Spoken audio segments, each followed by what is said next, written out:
All right, my babies, how are we today? So, let's do this video.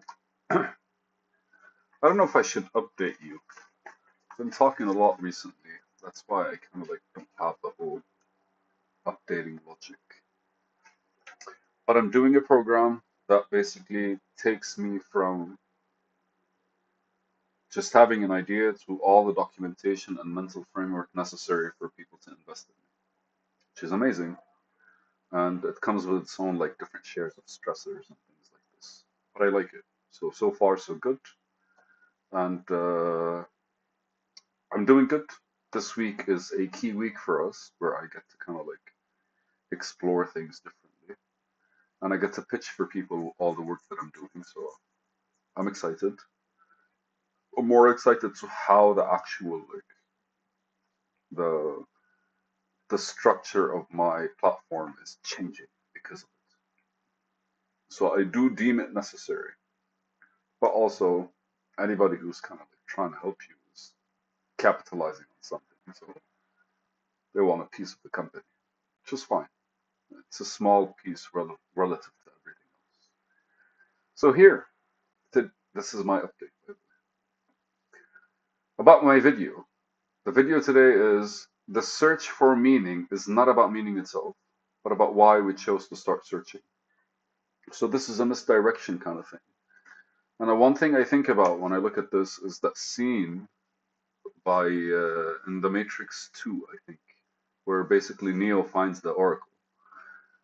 And he goes, she asks him a question, and he goes, if you knew what I would choose, why would you ask the question? And she goes like, the the reason you came is not to find the answer, but the reason you came is not to make a choice, but to find out why you made the choice. And that I think was, I don't know, maybe that inspired me for this. But the search for meaning is not about meaning itself, because ultimately,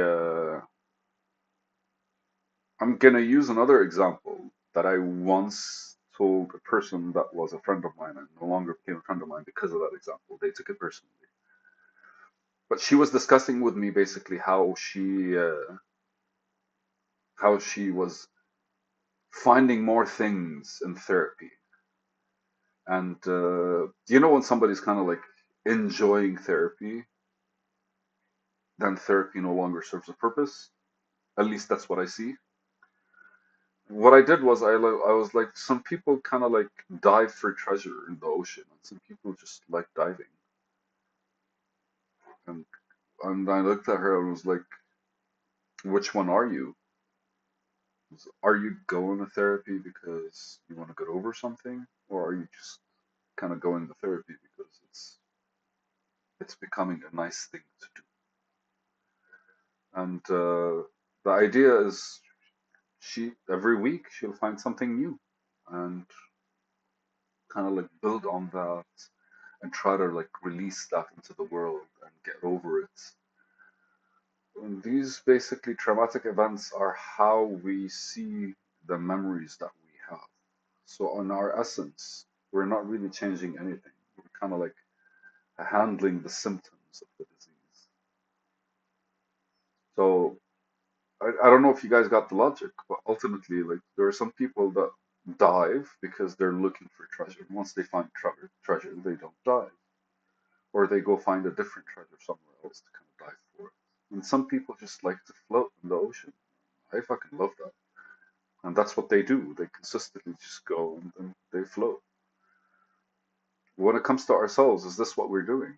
Because ultimately, the search for meaning, you're always going to find something new. And granted, you accept what you find, right? Because most of the time we're searching for something, and then when we take it, we're kind of like, "Ah, is this it? Or maybe there's something else." And you search some more, and then you search some more, and eventually you just become that guy who's always searching, or girl. But like, if we reflect that from like, no, I'm searching for something. Why am I choosing to search? That's a projection onto like your starting point, right? That's a projection about what's making you take the initiative. which is profoundly more important than whatever you find, because whatever you find kind of like is only relevant to when you find it, right? It's like, let's use a friend of yours or a family member, for example. It's like most family members, what you do, you're with them on multiple like emotional levels, depending. Sometimes you're chilling, sometimes you're agitated, sometimes you're angry. Depends on you and depends on them, your mood and their mood. Because sometimes it could be fucking annoying, sometimes it could be awesome. And so ultimately, you're basically interacting with these people, and slowly, hmm, I kind of like I'm feeling vulnerable right now. But slowly, you're reflecting on you cannot take into account what happens one time because the other time's going to be different. And meaning is the same. Like it made sense because I'm in this state of mind in my life, or I'm in this stage in my life. And so if I'm searching for meaning and I found something that clicks, it's not clicking with me, it's clicking with where I am. And then when I move somewhere else, that thing doesn't make sense anymore. And if I hold on to it, it becomes one of those limiting things that kind of like pull you, just kind of like anchor you. The last thing you want to do is get anchored because ultimately life is change. That's the universal truth. And so as you move forward, what you're doing is you're effectively kind of engaging with the drive of why you're searching, the drive of searching itself. And that should be like when you're searching, why am I driven to search? Understanding that kind of explains a lot more about you, so that anytime you're in a different, so that when you're in a different state in your life, you can understand why you're in that position instead of find a reason why you're in that position. Okay, you can understand why you're in that position instead of confirm, because once you find some meaning, technically, it serves a purpose because it clarifies something. And then when that is clarified, what happens is you're automatically have changed. So your position have changed. And then everything else that's changed around that is still the same around you will eventually change. And so you will need to look for meaning again in order to understand like basically that position again. But you don't really understand the position when you find what you're looking for. Because if you're looking for, and again, like right now we're talking about meaning. When you're looking for meaning, if you don't compare it with a meaning that you found before or a meaning that you could find later, if you don't accept, I hate that word, but if you don't play with the possibilities that different meanings exist out there, you're just not really like able to absorb them or comprehend them right now.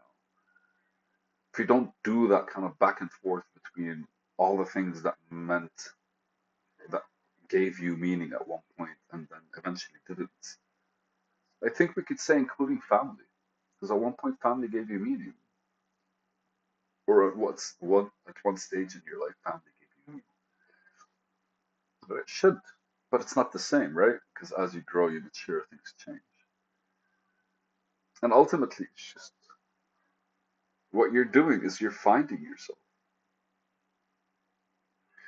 No, you're understanding yourself. There's nothing to find, right? Because ultimately, you're not looking for something when you're searching. You're understanding the reason why you're searching, and when you're doing that, you're understanding where you're coming from and the drive, which exposes your position a lot more clearly. Which means instead of finding something in order to reflect on my position, I gain that awareness of how I reached my position before I even start looking outside, before the necessity to search. And yeah, so here, because like in you're in your place. If you're satisfied, if you're not hungry, for example, you don't have to go make food. When you go to make food, it's because you're hungry. And so that understanding of your hunger is what's driving you to make food. Don't you go search for food because that got triggered. And the idea is We shouldn't focus on what we're searching for because it's the trigger that actually made us move. That's more important. That's more relevant because it helps us understand ourselves to a point where anytime we're in a specific position, we don't have to get hungry. We can prepare for food. We don't have to wait till we get hungry for us to search for food. We could prepare for food knowing that we're going to get hungry.